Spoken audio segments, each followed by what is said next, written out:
In today's video, I'm going to teach you how to set a default Pipedrive email address. This is really useful if you work with multiple email accounts in Pipedrive and you want to make sure that by default your messages are always sent from the right one.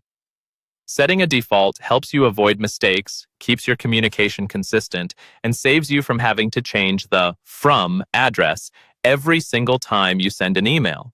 First, make sure you're logged into your Pipedrive account and you're looking at the main dashboard. We're going to start in the top right corner of the screen.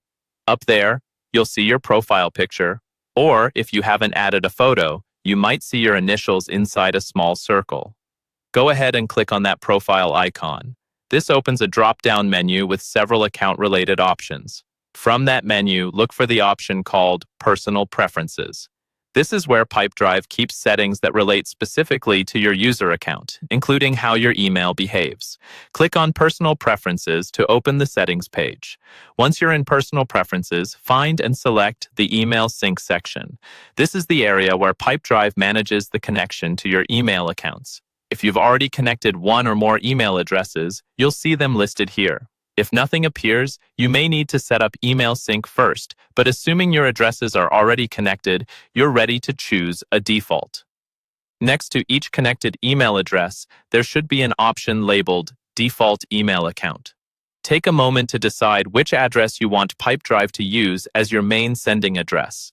This is usually the one you use most often for communication with clients or leads. When you've identified the right address, click the Default Email Account button or toggle next to it. When you click it, it will turn green. That color change is your visual confirmation that this email is now set as the default. From this point on, whenever you compose a new email in Pipedrive, it will automatically use this address as the sender.